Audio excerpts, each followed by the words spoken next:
Olá, a notícia está de volta com Ciro Gomes, que foi ministro da Fazenda. Então vamos falar um pouquinho agora de economia. Ministro, a gente, no Brasil, a gente voltou a discutir questões que pareciam superadas na década passada, como questão do controle da inflação, política fiscal agora com maquiagem, com malabarismo nas contas públicas. Temos um momento de alta do dólar, juro em alta, déficit na balança comercial, ou seja, o emprego ainda está num nível muito alto, né? A gente tem um baixo desemprego e a renda está alta ainda. Ou seja, também não aguenta. Né? Eu queria uma análise do senhor, ou seja, desse momento que nós estamos vivendo. Vem uma crise por aí? Nós já estamos vivendo a crise. A crise ela está no aspecto crônico, mas essa crise ela tem um desenho, que é um filme meu que já é visto, tanto mais por mim, né? E ela deságua numa crise aguda, se providências não forem tomadas. Agora, uma premissa pela qualidade da sua pergunta. O grande problema do Brasil hoje é a interdição do debate, mais uma vez. Em todas as áreas, mas especialmente na questão do modelo econômico. Qual é o modelo de relação do Estado brasileiro, que tamanho tem, que perfil tem e qual é a relação que nós brasileiros queremos que esse Estado tenha com a sorte estratégica da economia do país. O que aconteceu? Você tinha, nós todos desse campo, Fernando Henrique inclusive, uma concepção entre socialista e social-democrata. Então, nenhum de nós aceitava a ideia do laissez-faire, da ideia de que o espontaneísmo individualista do mercado ia resolver os problemas estratégicos do povo brasileiro, da nação brasileira, da nossa inserção internacional. Uma fração de nós, com esta força, eu estava junto, fizemos o Real, com Itamar Franco, e o Fernando Henrique foi produto disso. O Fernando Henrique perde a crença, porque o mundo inteiro pôs em relevo praticamente o fim da história, aspas, aquele imbecil do Fukuyama, que o embate entre a economia mista ou a economia socialista e a economia de Estado, esse embate tinha sido vencido pela economia capitalista e cumpria, fim da história era isso, cumpria aos Estados que não estavam com suas agendas ainda resolvidas, apenas replicar as instituições vitoriosas do Atlântico Norte. Isto é de uma suprema estupidez, né? E 2008 resolveu esse problema. Mas antes, havia pessoas como nós outros cá que dizíamos que está errado. É evidente que não é o estatismo, coordenação, o dirigismo, pura e simplesmente, nem a substituição de importação à moda antiga, nem, enfim, nada daquilo. O desafio hoje é moderno, tem muitas outras questões para resolver. Mas não era jamais imaginar que nós íamos resolver o nosso problema estratégico, um país com as características de 200 milhões de habitantes, com gente vivendo em tradições medievais de agricultura no semiárido e fazendo nanotecnologia em Campinas, na Unicamp, etc. Então, esse é um país de desigualdades profundas, que evidentemente pede uma coordenação estratégica, governo, empresariado e universidades para resolver o nosso desafio. Tem uma excessiva intervenção na economia? Não. O que está errado é exatamente isso. Como o Fernando Henrique adotou a moldagem neoliberal, deixou ela meio caminho, o Lula beijou a cruz com aquela carta aos brasileiros e a Dilma segue beijando a cruz. Mas eles não acreditam nisso. Então, repare bem, de onde é que vem essas manipulações, esses truques fiscais, etc.? Vem da crença clandestina, inacreditável. As forças vitoriosas, amplamente populares, fazem uma política econômica clandestina porque não tem coragem de botar em cima da mesa uma concepção de política econômica, vamos dizer, social-democrata ou socialista. Que seria basicamente o seguinte: nós vamos fazer uma política industrial e de comércio exterior que vai trabalhar para superar o déficit brasileiro. O caminho não tem outro. Ou alguém aqui imagina que foi Henry Ford coreano? O Henry Ford, que inventou o automóvel, não era coreano. Portanto, a Coreia tem uma indústria automobilística pujante, de plataforma global, com menos de 30 anos, por substituição de importação. Por coordenação estratégica, de ferramentaria pública. Caminho a incentivar a nossa indústria. Domínio tecnológico, nós temos que superar o déficit, em todos os seus ângulos. E hoje nós estamos aprofundando o déficit. Nós hoje temos o pior déficit nas contas externas brasileiras desde que se mede esse índice em 1947. A alta do dólar vai ajudar a resolver esse problema. A alta do dólar, do jeito que as coisas foram montadas, com a economia ainda hiperindexada, traz inflação. E a imbecilidade entreguista do Banco Central, que eu pensava que nós estávamos dela livre com a Dilma, não estamos, está fazendo o quê? Atirando com juro e inflação de custo. Ou Subiu seja, a taxa nessa semana para 9%. Nós estamos produzindo, Kennedy, uma estagflação crônica, que é a pior e mais perversa das misturas. Estagnação econômica com alguma inflação. Não tinha que estar subindo os juros, tinha que deixar o dólar se desvalorizar um pouco mais. Nós temos que tomar algumas decisões estratégicas. E elas valem para sinalizar. O Brasil não tem que ter medo. Nós temos uma transição. Algumas vantagens nós temos em relação ao passado. Nós podemos financiar uma transição no câmbio queimando reserva. Temos vendendo dólar bilhões barato para cevar os especuladores, que o Banco Central já está fazendo. Mas, de novo, em vez de fazer para valer e quebrar o especulador, ele tá simplesmente cevando os especuladores. A mesa de câmbio não está dando um tombo neles, né? Não tá... Como eu fiz quando fui ministro da Fazenda. Vamos quebrar a meia dúzia de especuladores, porque nós temos... A presidenta ouviu o Galo cantar, dizendo que nós temos bala para isso. Mas essa bala não dura muito tempo. Então nós temos que, ao mesmo tempo que compramos uma transição, pagando este preço, de preferência quebrando os especuladores, financiando com o cacife que nós temos em reservas internacionais, nós temos que anunciar para o país... É porque há empresas endividadas em dólar que precisam mesmo ter. Agora, tem uma turma que quer especular. Sim, né? Que é mas do quem mercado. está fazendo isto são os especuladores de sempre. Na crise de 99, é escandaloso. Quando houve a desvalorização do Isso, real. na crise de 90, eu tinha sido candidato a presidente da República em 98, denunciei que isso ia acontecer durante muitos meses, fui taxado de terrorista, o Fernando Henrique me culpou pessoalmente de uma corrida a bancos que aconteceu nas iminências das eleições, fez um acordo com o FMI, o maior da história, entregou tudo que Clinton pediu dos interesses estratégicos dos Estados Unidos no Brasil, inclusive lei de patentes, inclusive contrato do Civan. A minha cabeça é perigosamente fiel às memórias, né? Está tudo aqui. Ainda vou escrever sobre tudo isso, quer dizer, uma memória. Pois bem, ainda assim quebrou. Só que quando quebrou, só quem micou foi o Banco do Brasil, a Caixa Econômica, o Marco e o Fonte Sidan. Esses dois porque tinham sido desorientados por uma falsa informação privilegiada que o Chico Lopes deu a eles, como os inquéritos já levantaram. Os outros todos receberam informação privilegiada de algum lugar e acertaram na virada do câmbio, na desvalorização. Isso é o que está se armando de novo no Brasil. Nós vamos deixar isso acontecer e a resposta para isso é negócio de fazer pequenos favores para... Uma medida prática é usar as reservas para você ter... Para comprar uma transição. Isso não é bom e deve ser feito de forma mais agressiva, de maneira a quebrar o especulador, para não dar a ele um ponto de valor de câmbio. Taxa de juros tem que subir mais... A taxa de juros tem que descer. Tem que descer. Tem que descer. Política de desonerações, de reduzir tributos para setores. Descer. Onde houver pressão inflacionária, em tradables, quer dizer, coisas comercializáveis, você facilita a importação para financiar uma transição. Também foi o que eu fiz. Tá certo? Em não tradable, não adianta. Não adianta preço administrado pelo governo. Por exemplo, o escândalo do tomate. O brasileiro assistiu isso.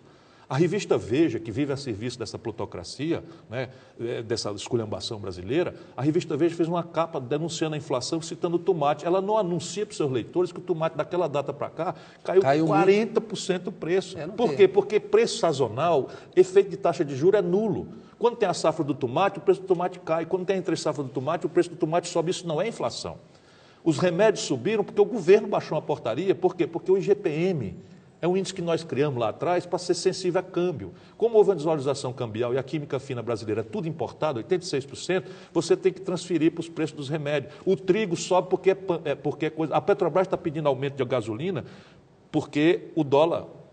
enfim, porque ela paga mais caro e vende mais barato aqui. Não, mas a Petrobras é a maior criminosa na nossa balança comercial. Ela está vendendo, nós somos autossuficientes em petróleo, o brasileiro fez um sacrifício histórico para isso. Ela vende petróleo bruto barato e compra derivado de petróleo.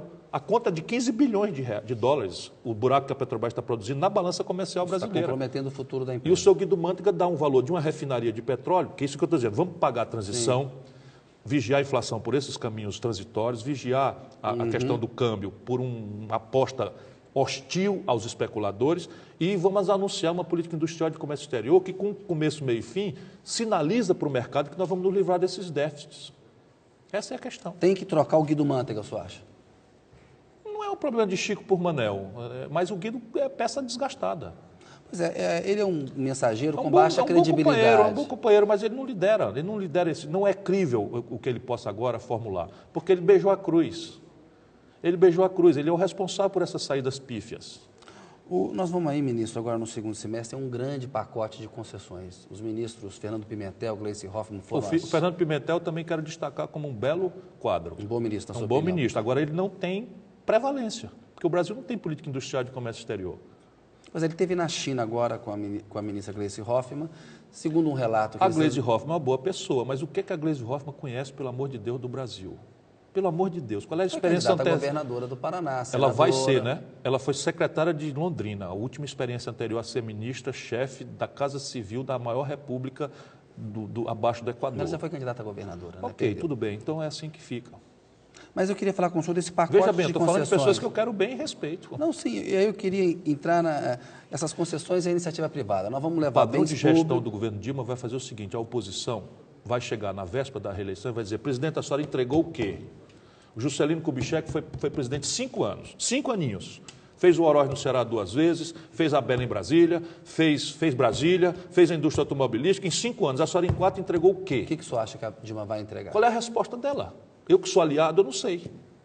O projeto da Transnordestina está parado, não anda. O projeto do São Francisco está metade feito, era para ser executado em 3 anos, não anda. As refinarias do Ceará, do Maranhão não andam. A de Pernambuco não fica pronta.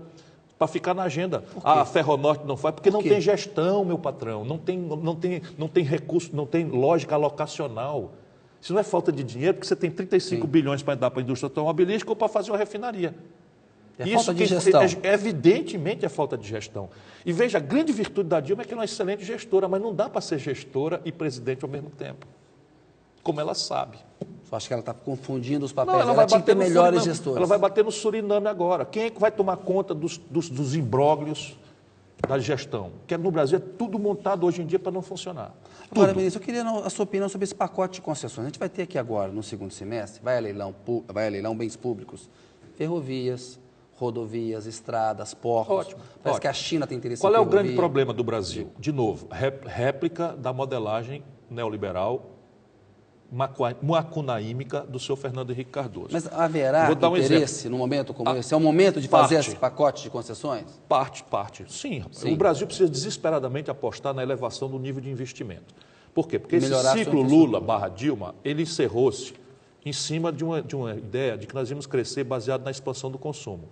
Então, o movimento do salário mínimo saiu de 76 para 320 dólares. Muito boa providência, a melhor de todas, porque amplia a participação do salário na renda nacional. Aí você faz crédito, 13% do PIB para 50% do PIB. Ninguém fez isso. Gol de placa da nossa, vamos dizer, da nossa coalizão sob liderança Lula/Dilma. Terceiro, consolidação e expansão da rede de proteção social, que tem efeito econômico. Tem efeito econômico. São 17, 20 bilhões de dólares, fora a Previdência, injetado direto no consumo. Estes 3 movimentos se exauriram.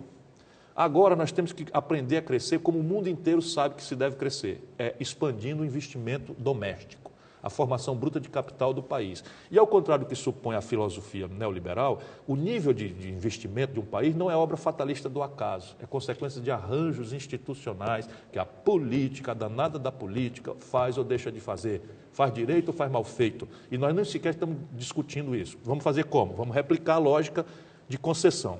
Ok, nada contra. Porém, veja bem, a Infraero tem, eu não sei o número exato, mas é por aí, 70 aeroportos. 6 são rentáveis, lucrativos. 64, as proporções são prejuízo. Então, os militares faziam o quê? Que montaram essa estrutura. Veja como nós estamos falhando com o povo brasileiro. Os militares montaram essa estrutura. Você pega e faz o subsídio cruzado. Pega a receita lucrativa dos aeroportos 6 e financia os outros 64. Nós vamos entregar os aeroportos rentáveis para a iniciativa privada e vamos ficar com o peso fiscal estrito sensu dos aeroportos não rentáveis. Aí você pega a BR-116, a BR-116 nasce lá na Guanhambi, em Fortaleza, e termina lá em Rio Grande, no Rio Grande do Sul, certo? Entre São Paulo e Rio, ela toma o nome de Dutra. É o maior fluxo de automóveis do país, tanto individuais quanto de carga. Aí você pega, que já estava infraestruturado, privatiza o filé. Aí entre Cabrobró e Salgueiro, entre Governador Valadares e Salgueiro, Cabrobró, você está lá tudo esburacado. Estava, não faz algum tempo que eu não passo. Enfim, mas não tem financiamento, lá é estatal. Isso está errado. Isso está errado, está completamente errado. Nós estamos replicando essas soluções apressadas, que são muito mais ditadas pela pressão do mercado e pela necessidade de caixa imediata do que por uma visão estratégica de país. Dito isso, nada contra. Eu acho que a gente tem que ir pela lei do menor esforço. Onde for privatização é privatização, onde for concessão é concessão, onde for estatal melhorar é estatal. A infraestrutura. Nós temos que ter um plano.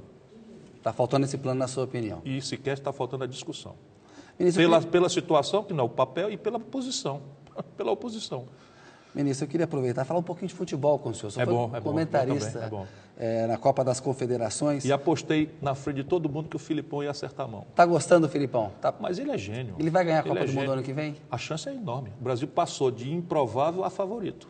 Ele é favorito. Porque, repare, só tem na nossa frente hoje Espanha e Alemanha. E nós medimos força com a Espanha e passamos bem. A Alemanha é muito pesada e não medimos força com ela e nem vamos medir. Talvez deva ser a final do campeonato. Criou algum bordão como comentarista político? Não. Tem que criar um bordão como comentarista político. Mas eu não pretendo fazer carreira disso, não. Mas tem algum comentarista político, não, comentarista esportivo preferido? Que o senhor curta? Era o João Saldanha, né? O João Saldanha era extraordinário, porque eu cultivo, eu não sou um profissional, enfim, me divirto com isso. Gosto de futebol, sempre gostei, e me divirto com isso. Mas o Saldanha era isso também. O Saldanha era um cara extremamente preparado, não é o meu caso, né? Intelectualmente muito preparado, enfim, até perseguido porque era de esquerda, sim, etc. E compreendia essa dimensão cultural do futebol e tinha essa paixão por esse lado também. É o que eu tenho. O que o senhor achou da ida do... Eu adoro o Galvão, né? Atualmente Galvão eu sou fã do Galvão, negado de escolher, mas eu adoro. Ministro, vai ser comentarista na Copa do Mundo de novo? Sim. Só para a rádio que o senhor está fazendo? Só. Lá no Ceará? Sim. Como chama a rádio? Rádio Verdes Mares, é a equipe do Gomes Farias. Ministro, teve uma discussão quando o Neymar foi para o Barcelona. Eu torço para o Santos, muitos santistas falam, pô, que pena. Eu virei, né? Eu era Corinthians e virei para o Santos por causa do Neymar. Pois é, o craque. Veja que torcedor eu sou. Mas fez bem. O melhor time do mundo, apesar desses 8-0 aí, indecentes, levar a camisa do Santos para um vexame desse.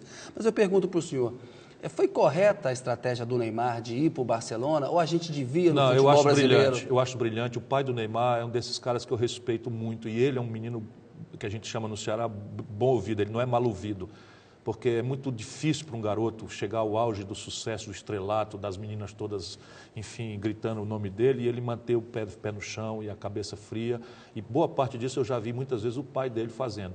E ele esperou o tempo correto, senão ele ia entrar em ocaso no Santos, porque esses times, eles entram em ocaso, o time do Santos está entrando em ocaso, e seria mal para ele. Ele entrou na hora certa, vai chegar no Barcelona, assim como estão fazendo corretamente, vai ficar no banco de reserva, né, vai aprender que o céu não é perto.